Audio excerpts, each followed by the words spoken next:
ಖುಷಿ ಆಗ್ತದೆ. ನಾವು ಈ ಊರೊಳಗೆ ಹುಟ್ಟೇವಂದ್ರೆ ನಮ್ಮದು ಏನೋ ಒಂದು ಪುಣ್ಯ ಅನ್ಕೋಬೇಕು. 18 ದಿವಸಗಳಾಯ್ತು. ವೆರೈಟಿ ತಿನಿಸುಗಳದಾವ ಇಲ್ಲಿ. ಸ್ವೀಟ್ಗಳು ಈ ಸಲ ಮೈಸೂರು ಪಾಕ್ ಅನ್ನೋ, ಜಿಲೇಬಿ, ರವಾ ಉಂಡಿ, ಬೇಸನ್ ಉಂಡಿ. ಇವತ್ತು 18 ದಿವಸದ ಲಾಸ್ಟ್ ಡೇ. ಇವತ್ತು ದಾಸೋಗ. ಇವತ್ತು ಗೋಧಿ ಹುಗ್ಗಿ ಸ್ಪೆಷಲ್ ಇರ್ತದೆ ಇಲ್ಲಿ. ಇದು ಸ್ಪೆಷಲ್ ಅನ್ನೋಕ್ಕಿಂತ ನಮ್ಮ ಗವಿಸಿದ್ದೇಶ್ವರದ ಇದು ಮಹಾಪ್ರಸಾದ ಇವತ್ತಿಂದು. ಜಾತ್ರೆ ಒಳಗೆ ಎಷ್ಟು ಜನ ಇರ್ತಾರಲ್ಲ ತೇರಿನ ದಿವಸ, ಅವತ್ತಿನ ದಿವಸ ಏನು ಜನ ಇರ್ತಾರೆ ಇವತ್ತಿನೂ ಆ ಪ್ರಸಾದನ ಸ್ವೀಕರಿಸೋಕೆ ಜನ ಬಂದಿರ್ತಾರೆ ಇಲ್ಲೇ. ನಾವು ಈ ಜಾತ್ರೆ ಮಿಸ್ ಮಾಡ್ಕೋತೇವೆ ಇವತ್ತು ಲಾಸ್ಟ್. ಮತ್ತು ಯಾವಾಗ ಬರ್ತದ ಅಂತ ವೇಟ್ ಮಾಡ್ತೀವಿ. ಮುಂದಿನ ವರ್ಷಕ್ಕೆ ಯಾವಾಗ ಬರ್ತದ ಅಂಥೇಳಿ ಖುಷಿ ಆಗ್ತದೆ. ಆಮೇಲೆ ಇಷ್ಟದ ವೆರೈಟಿ ಇರ್ತೈತಿ. ಮನೆ ಒಳಗೆ ಮಾಡ್ತಾವೆ. ಏನೋ ಒಂಥರ ಏನಾದರೂ ಒಂದು ಹೆಚ್ಚು ಕಮ್ಮಿ ಆಗ್ತೈತಿ. ಉಪ್ಪು ಖಾರ ಇಲ್ಲಿ ಏನೂ ಹೆಚ್ಚು ಕಮ್ಮಿ ಆಗಂಗಿಲ್ಲ. ಪ್ರತಿಯೊಂದೂ ಕರೆಕ್ಟಾಗಿ ಉಪ್ಪು ಖಾರ ಹುಳಿ ಇರ್ತದೆ. ಅದು ಅನ್ನೋಕ್ಕಿಂತ ಇದು ಪ್ರಸಾದ ಅನ್ನೋದು ಒಂದು ಶಕ್ತಿ ನಮ್ಮ ಅಜ್ಜನ ಮಠದ್ದು. ಭಾಳ ಚೆನ್ನಾಗಾಗುತ್ತೆ. ಏನೂ ಅಸ್ತವ್ಯಸ್ತ ಆಗಂಗಿಲ್ಲ. ಪ್ರತಿಯೊಬ್ಬರು ಏನು ವಿಚಾರ ಮಾಡೋಂಗಿಲ್ಲ. ಪ್ರತಿಯೊಬ್ಬರು ಬಂದು ಸೇವೆ ಮಾಡ್ತೀವಿ. ಬೇರೆ ಬೇರೆ ಊರಿ ಕಡೆಯಿಂದ ಬರ್ತಾರೆ. ಗಂಗಾವತಿ, ಸಿನ್ನೂರು, ಕಾರಟಗಿ ಇಂದ ಬಂದು ಲಾರಿಗಳನ್ನು ತೊಗೊಂಬಂದು ಸೇವೆ ಮಾಡ್ತಾರೆ. ಆಮೇಲೆ ಲಾರಿ ಗಂಟ್ಲೆ ಬೆಂಗಳೂರಿಂದ ಆಗಲಿ ಎಲ್ಲ ಸುತ್ತಮುತ್ತ ಹಳ್ಳಿಯವರು ಪ್ರತಿಯೊಬ್ಬರು ಆಹಾರಗಳನ್ನು ಇಲ್ಲಿ ಕೊಟ್ಟು ಕಳಿಸ್ತಾರೆ. ಶ್ರೀ ಗವಿಸಿದ್ದೇಶ್ವರ ಜಾತ್ರಾ ಮಹೋತ್ಸವ 2026 ವಿಜೃಂಭಣೆಯಿಂದ ಜರುಗಿತು. ಈ ವಿಜೃಂಭಣೆಯಿಂದ ಜರಗಲಿಕ್ಕೆ ಪೂಜ್ಯರ ಆಶೀರ್ವಾದ ಹಾಗೂ ಸುತ್ತಮುತ್ತಲ ಸದ್ಭಕ್ತರ ಪ್ರೀತಿ ವಿಶ್ವಾಸ ದಿಂದ ಈ ನಮ್ಮ ಜಾತ್ರೆ ವಿಜೃಂಭಣೆಯಿಂದ ಜರುಗಿತು ಅಂತ ಹೇಳಕ್ಕೆ ಇಷ್ಟಪಡ್ತಾ ಇದ್ದೀನಿ. ಸುಮಾರು 1ನೇ ತಾರೀಕಿನಿಂದ ಹಿಡಿದು ಇವತ್ತು 18ನೇ ತಾರೀಕಿನವರೆಗೆ ನಮ್ಮ ಜಾತ್ರೆ. ಇಂದು 18ನೇ ತಾರೀಕು ಅಮಾವಾಸ್ಯೆಯೊಂದಿಗೆ ನಮ್ಮ ಈ ಒಂದು ಮಹಾಪ್ರಸಾದ ಮುಕ್ತಾಯಗೊಳ್ಳುತ್ತದೆ. ಇಲ್ಲಿ ಸುಮಾರು 18ರಿಂದ 20 ಲಕ್ಷ ರೊಟ್ಟಿ, ಒಂದು 1400ರಿಂದ 1500 ಕ್ವಿಂಟಲ್ ಅಕ್ಕಿ, ಈಗ ಅದೇ ರೀತಿಯಾಗಿ ಒಂದು 300 ಕ್ವಿಂಟಲ್ ಬೇಳೆ, ಅನೇಕ ತರಕಾರಿಗಳು, ಹೀಗೆ ತರತರಹದ ಆಹಾರ ಪದಾರ್ಥಗಳು, ನಮ್ಮ ಸಿಹಿ ಪದಾರ್ಥಗಳು ಸಹಿತ ನಮ್ಮ ಪ್ರಸಾದ ನಿಲಯಕ್ಕೆ ತಲುಪಿದ್ವು. ಅದು ಬಂದಂಥ ಭಕ್ತರಿಗೆಲ್ಲ ಪ್ರಸಾದ ವ್ಯವಸ್ಥೆಯನ್ನು ಮಾಡಿದ್ವಿ. ಇಂದು ಗೋಧಿ ಹುಗ್ಗಿ, ಅನ್ನ ಸಾರು ಜೊತೆಗೆ ಇಂದಿನ ಮಹಾಪ್ರಸಾದ ಮುಕ್ತಾಯಗೊಳಿಸ್ತಾ ಇದ್ದೇವೆ. ನಾಳೆಯಿಂದ ಯಥಾ ರೀತಿ ನಿತ್ಯ ದಾಸೋಹಕ್ಕೆ ನಾವು ಪ್ರಸಾದ ಪ್ರಾರಂಭ ಮಾಡ್ತಾಯಿದ್ವಿ. ಸುಮಾರು 25ರಿಂದ 30 ಲಕ್ಷ ಜನ ಬಂದು ಹೋಗಿರ್ಬೋದು. ಆದರೆ ನಾವು ಜನಸಂಖ್ಯೆ ನಾವು ಹೋದ ವರ್ಷಕ್ಕೆ ಲೆಕ್ಕ ಹಾಕಿಂತ ಅದಕ್ಕಿಂತ 20% ಭಕ್ತಾದಿಗಳು ಹೆಚ್ಚಾಗಿದೆ ಹೊರತಾಗಿ ಕಡಿಮೆ ಏನಾಗಿಲ್ಲ. ಖುಷಿ ಆಗ್ತದೆ. ನಾವು ಈ ಊರೊಳಗೆ ಹುಟ್ಟೇವಂದ್ರೆ ನಮ್ಮದು ಏನೋ ಒಂದು ಪುಣ್ಯ ಅನ್ಕೋಬೇಕು. 18 ದಿವಸಗಳಾಯ್ತು. ವೆರೈಟಿ ತಿನಿಸುಗಳದಾವ ಇಲ್ಲಿ. ಸ್ವೀಟ್ಗಳು ಈ ಸಲ ಮೈಸೂರು ಪಾಕ್ ಅನ್ನೋ, ಜಿಲೇಬಿ, ರವಾ ಉಂಡಿ, ಬೇಸನ್ ಉಂಡಿ.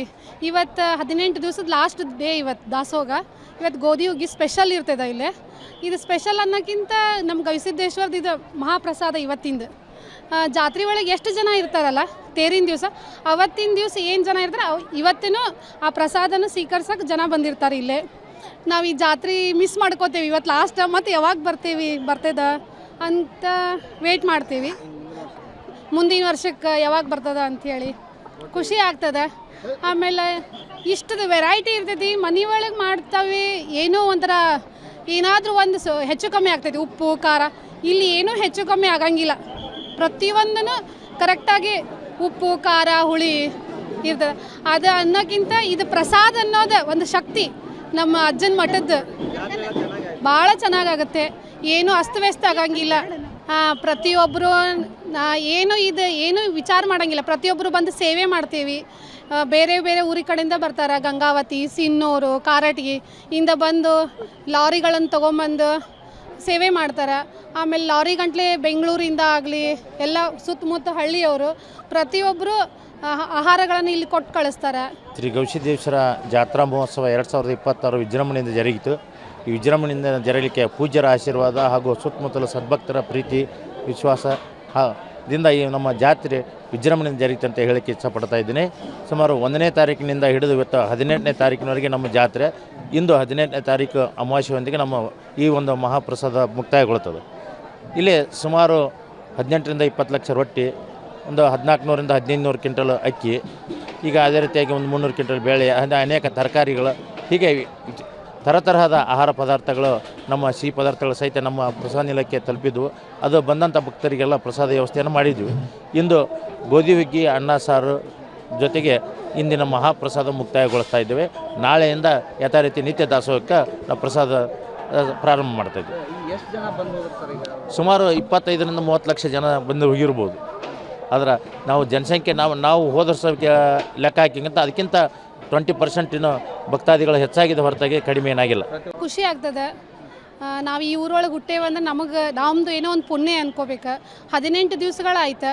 ವೆರೈಟಿ ತಿನಿಸುಗಳದಾವ ಇಲ್ಲಿ, ಸ್ವೀಟ್ಗಳು. ಈ ಸಲ ಮೈಸೂರು ಪಾಕನ್ನು, ಜಿಲೇಬಿ, ರವಾ ಉಂಡಿ, ಬೇಸನ್ ಉಂಡಿ. ಇವತ್ತು 18 ದಿವಸದ ಲಾಸ್ಟ್ ಡೇ. ಇವತ್ತು ದಾಸೋಗ. ಇವತ್ತು ಗೋಧಿ ಹುಗ್ಗಿ ಸ್ಪೆಷಲ್ ಇರ್ತದೆ ಇಲ್ಲಿ. ಇದು ಸ್ಪೆಷಲ್ ಅನ್ನೋಕ್ಕಿಂತ ನಮ್ಮ ಗವಿಸಿದ್ದೇಶ್ವರದ ಇದು ಮಹಾಪ್ರಸಾದ ಇವತ್ತಿಂದು. ಜಾತ್ರೆ ಒಳಗೆ ಎಷ್ಟು ಜನ ಇರ್ತಾರಲ್ಲ ತೇರಿನ ದಿವಸ, ಅವತ್ತಿನ ದಿವಸ ಏನು ಜನ ಇರ್ತಾರೆ ಇವತ್ತಿನೂ ಆ ಪ್ರಸಾದನ ಸ್ವೀಕರಿಸೋಕೆ ಜನ ಬಂದಿರ್ತಾರೆ ಇಲ್ಲೇ. ನಾವು ಈ ಜಾತ್ರೆ ಮಿಸ್ ಮಾಡ್ಕೋತೇವೆ ಇವತ್ತು ಲಾಸ್ಟ್. ಮತ್ತು ಯಾವಾಗ ಬರ್ತದ ಅಂತ ವೇಟ್ ಮಾಡ್ತೀವಿ, ಮುಂದಿನ ವರ್ಷಕ್ಕೆ ಯಾವಾಗ ಬರ್ತದ ಅಂಥೇಳಿ. ಖುಷಿ ಆಗ್ತದೆ. ಆಮೇಲೆ ಇಷ್ಟದ ವೆರೈಟಿ ಇರ್ತೈತಿ. ಮನೆ ಒಳಗೆ ಮಾಡ್ತಾವೆ, ಏನೋ ಒಂಥರ ಏನಾದರೂ ಒಂದು ಹೆಚ್ಚು ಕಮ್ಮಿ ಆಗ್ತೈತಿ. ಉಪ್ಪು ಖಾರ ಇಲ್ಲಿ ಏನೂ ಹೆಚ್ಚು ಕಮ್ಮಿ ಆಗಂಗಿಲ್ಲ. ಪ್ರತಿಯೊಂದೂ ಕರೆಕ್ಟಾಗಿ ಉಪ್ಪು ಖಾರ ಹುಳಿ ಇರ್ತದೆ. ಅದು ಅನ್ನೋಕ್ಕಿಂತ ಇದು ಪ್ರಸಾದ ಅನ್ನೋದು ಒಂದು ಶಕ್ತಿ ನಮ್ಮ ಅಜ್ಜನ ಮಠದ್ದು. ಭಾಳ ಚೆನ್ನಾಗಾಗುತ್ತೆ. ಏನು ಅಸ್ತವ್ಯಸ್ತ ಆಗಂಗಿಲ್ಲ. ಪ್ರತಿಯೊಬ್ಬರು ಏನು ವಿಚಾರ ಮಾಡೋಂಗಿಲ್ಲ. ಪ್ರತಿಯೊಬ್ಬರು ಬಂದು ಸೇವೆ ಮಾಡ್ತೀವಿ. ಬೇರೆ ಬೇರೆ ಊರಿನ ಕಡೆಯಿಂದ ಬರ್ತಾರೆ. ಗಂಗಾವತಿ, ಸಿನ್ನೂರು, ಕಾರಟಗಿ ಇಂದ ಬಂದು ಲಾರಿಗಳನ್ನು ತೊಗೊಂಬಂದು ಸೇವೆ ಮಾಡ್ತಾರೆ. ಆಮೇಲೆ ಲಾರಿ ಗಂಟ್ಲೆ ಬೆಂಗಳೂರಿಂದ ಆಗಲಿ ಎಲ್ಲ ಸುತ್ತಮುತ್ತ ಹಳ್ಳಿಯವರು ಪ್ರತಿಯೊಬ್ಬರು ಆಹಾರಗಳನ್ನು ಇಲ್ಲಿ ಕೊಟ್ಟು ಕಳಿಸ್ತಾರೆ. ಶ್ರೀ ಗವಿಸಿದ್ದೇಶ್ವರ ಜಾತ್ರಾ ಮಹೋತ್ಸವ 2026 ವಿಜೃಂಭಣೆಯಿಂದ ಜರುಗಿತು. ಈ ವಿಜೃಂಭಣೆಯಿಂದ ಜರಗಲಿಕ್ಕೆ ಪೂಜ್ಯರ ಆಶೀರ್ವಾದ ಹಾಗೂ ಸುತ್ತಮುತ್ತಲ ಸದ್ಭಕ್ತರ ಪ್ರೀತಿ ವಿಶ್ವಾಸ ದಿಂದ ಈ ನಮ್ಮ ಜಾತ್ರೆ ವಿಜೃಂಭಣೆಯಿಂದ ಜರುಗಿತು ಅಂತ ಹೇಳಕ್ಕೆ ಇಷ್ಟಪಡ್ತಾ ಇದ್ದೀನಿ. ಸುಮಾರು 1ನೇ ತಾರೀಕಿನಿಂದ ಹಿಡಿದು ಇವತ್ತು 18ನೇ ತಾರೀಕಿನವರೆಗೆ ನಮ್ಮ ಜಾತ್ರೆ. ಇಂದು 18ನೇ ತಾರೀಕು ಅಮಾವಾಸ್ಯೆಯೊಂದಿಗೆ ನಮ್ಮ ಈ ಒಂದು ಮಹಾಪ್ರಸಾದ ಮುಕ್ತಾಯಗೊಳ್ಳುತ್ತದೆ. ಇಲ್ಲಿ ಸುಮಾರು 18ರಿಂದ 20 ಲಕ್ಷ ರೊಟ್ಟಿ, ಒಂದು 1400ರಿಂದ 1500 ಕ್ವಿಂಟಲ್ ಅಕ್ಕಿ, ಈಗ ಅದೇ ರೀತಿಯಾಗಿ ಒಂದು 300 ಕ್ವಿಂಟಲ್ ಬೇಳೆ, ಅನೇಕ ತರಕಾರಿಗಳು, ಹೀಗೆ ತರತರಹದ ಆಹಾರ ಪದಾರ್ಥಗಳು, ನಮ್ಮ ಸಿಹಿ ಪದಾರ್ಥಗಳು ಸಹಿತ ನಮ್ಮ ಪ್ರಸಾದ ನಿಲಯಕ್ಕೆ ತಲುಪಿದ್ವು. ಅದು ಬಂದಂಥ ಭಕ್ತರಿಗೆಲ್ಲ ಪ್ರಸಾದ ವ್ಯವಸ್ಥೆಯನ್ನು ಮಾಡಿದ್ವಿ. ಇಂದು ಗೋಧಿ ಹುಗ್ಗಿ, ಅನ್ನ ಸಾರು ಜೊತೆಗೆ ಇಂದಿನ ಮಹಾಪ್ರಸಾದ ಮುಕ್ತಾಯಗೊಳಿಸ್ತಾ ಇದ್ದೇವೆ. ನಾಳೆಯಿಂದ ಯಥಾ ರೀತಿ ನಿತ್ಯ ದಾಸೋಹಕ್ಕೆ ನಾವು ಪ್ರಸಾದ ಪ್ರಾರಂಭ ಮಾಡ್ತಾಯಿದ್ವಿ. ಸುಮಾರು 25ರಿಂದ 30 ಲಕ್ಷ ಜನ ಬಂದು ಹೋಗಿರ್ಬೋದು. ಆದ್ರೆ ನಾವು ಜನಸಂಖ್ಯೆ ನಾವು ಹೋದ ವರ್ಷಕ್ಕೆ ಲೆಕ್ಕ ಹಾಕಿಂತ ಅದಕ್ಕಿಂತ 20% ಭಕ್ತಾದಿಗಳು ಹೆಚ್ಚಾಗಿದೆ ಹೊರತಾಗಿ ಕಡಿಮೆ ಏನಾಗಿಲ್ಲ. ಖುಷಿ ಆಗ್ತದೆ. ನಾವು ಈ ಊರೊಳಗೆ ಹುಟ್ಟೇವಂದ್ರೆ ನಮ್ಮದು ಏನೋ ಒಂದು ಪುಣ್ಯ ಅನ್ಕೋಬೇಕು. 18 ದಿವಸಗಳಾಯ್ತು. ವೆರೈಟಿ ತಿನಿಸುಗಳದಾವ ಇಲ್ಲಿ, ಸ್ವೀಟ್ಗಳು. ಈ ಸಲ ಮೈಸೂರು ಪಾಕನ್ನು, ಜಿಲೇಬಿ, ರವಾ ಉಂಡಿ, ಬೇಸನ್ ಉಂಡಿ. ಇವತ್ತು 18 ದಿವಸದ ಲಾಸ್ಟ್ ಡೇ. ಇವತ್ತು ದಾಸೋಗ. ಇವತ್ತು ಗೋಧಿ ಹುಗ್ಗಿ ಸ್ಪೆಷಲ್ ಇರ್ತದೆ ಇಲ್ಲಿ. ಇದು ಸ್ಪೆಷಲ್ ಅನ್ನೋಕ್ಕಿಂತ ನಮ್ಮ ಗವಿಸಿದ್ದೇಶ್ವರದ ಇದು ಮಹಾಪ್ರಸಾದ ಇವತ್ತಿಂದು. ಜಾತ್ರೆ ಒಳಗೆ ಎಷ್ಟು ಜನ ಇರ್ತಾರಲ್ಲ ತೇರಿನ ದಿವಸ, ಅವತ್ತಿನ ದಿವಸ ಏನು ಜನ ಇರ್ತಾರೆ ಇವತ್ತಿನೂ ಆ ಪ್ರಸಾದನ ಸ್ವೀಕರಿಸೋಕೆ ಜನ ಬಂದಿರ್ತಾರೆ ಇಲ್ಲೇ. ನಾವು ಈ ಜಾತ್ರೆ ಮಿಸ್ ಮಾಡ್ಕೋತೇವೆ ಇವತ್ತು ಲಾಸ್ಟ್. ಮತ್ತು ಯಾವಾಗ ಬರ್ತದ ಅಂತ ವೇಟ್ ಮಾಡ್ತೀವಿ, ಮುಂದಿನ ವರ್ಷಕ್ಕೆ ಯಾವಾಗ ಬರ್ತದ ಅಂಥೇಳಿ. ಖುಷಿ ಆಗ್ತದೆ. ಆಮೇಲೆ ಇಷ್ಟದ ವೆರೈಟಿ ಇರ್ತೈತಿ. ಮನೆ ಒಳಗೆ ಮಾಡ್ತಾವೆ, ಏನೋ ಒಂಥರ ಏನಾದರೂ ಒಂದು ಹೆಚ್ಚು ಕಮ್ಮಿ ಆಗ್ತೈತಿ. ಉಪ್ಪು ಖಾರ ಇಲ್ಲಿ ಏನೂ ಹೆಚ್ಚು ಕಮ್ಮಿ ಆಗಂಗಿಲ್ಲ. ಪ್ರತಿಯೊಂದೂ ಕರೆಕ್ಟಾಗಿ ಉಪ್ಪು ಖಾರ ಹುಳಿ ಇರ್ತದೆ. ಅದು ಅನ್ನೋಕ್ಕಿಂತ ಇದು ಪ್ರಸಾದ ಅನ್ನೋದು ಒಂದು ಶಕ್ತಿ ನಮ್ಮ ಅಜ್ಜನ ಮಠದ್ದು. ಭಾಳ ಚೆನ್ನಾಗಾಗುತ್ತೆ. ಏನು ಅಸ್ತವ್ಯಸ್ತ ಆಗಂಗಿಲ್ಲ. ಪ್ರತಿಯೊಬ್ಬರು ಏನು ವಿಚಾರ ಮಾಡೋಂಗಿಲ್ಲ. ಪ್ರತಿಯೊಬ್ಬರು ಬಂದು ಸೇವೆ ಮಾಡ್ತೀವಿ. ಬೇರೆ ಬೇರೆ ಊರಿನ ಕಡೆಯಿಂದ ಬರ್ತಾರೆ. ಗಂಗಾವತಿ, ಸಿನ್ನೂರು, ಕಾರಟಗಿ ಇಂದ ಬಂದು ಲಾರಿಗಳನ್ನು ತೊಗೊಂಬಂದು ಸೇವೆ ಮಾಡ್ತಾರೆ. ಆಮೇಲೆ ಲಾರಿ ಗಂಟ್ಲೆ ಬೆಂಗಳೂರಿಂದ ಆಗಲಿ ಎಲ್ಲ ಸುತ್ತಮುತ್ತ ಹಳ್ಳಿಯವರು ಪ್ರತಿಯೊಬ್ಬರು ಆಹಾರಗಳನ್ನು ಇಲ್ಲಿ ಕೊಟ್ಟು ಕಳಿಸ್ತಾರೆ. ಶ್ರೀ ಗವಿಸಿದ್ದೇಶ್ವರ ಜಾತ್ರಾ ಮಹೋತ್ಸವ 2026 ವಿಜೃಂಭಣೆಯಿಂದ ಜರುಗಿತು. ಈ ವಿಜೃಂಭಣೆಯಿಂದ ಜರಗಲಿಕ್ಕೆ ಪೂಜ್ಯರ ಆಶೀರ್ವಾದ ಹಾಗೂ ಸುತ್ತಮುತ್ತಲ ಸದ್ಭಕ್ತರ ಪ್ರೀತಿ ವಿಶ್ವಾಸ ದಿಂದ ಈ ನಮ್ಮ ಜಾತ್ರೆ ವಿಜೃಂಭಣೆಯಿಂದ ಜರುಗಿತು ಅಂತ ಹೇಳಕ್ಕೆ ಇಷ್ಟಪಡ್ತಾ ಇದ್ದೀನಿ. ಸುಮಾರು 1ನೇ ತಾರೀಕಿನಿಂದ ಹಿಡಿದು ಇವತ್ತು 18ನೇ ತಾರೀಕಿನವರೆಗೆ ನಮ್ಮ ಜಾತ್ರೆ. ಇಂದು 18ನೇ ತಾರೀಕು ಅಮಾವಾಸ್ಯೆಯೊಂದಿಗೆ ನಮ್ಮ ಈ ಒಂದು ಮಹಾಪ್ರಸಾದ ಮುಕ್ತಾಯಗೊಳ್ಳುತ್ತದೆ.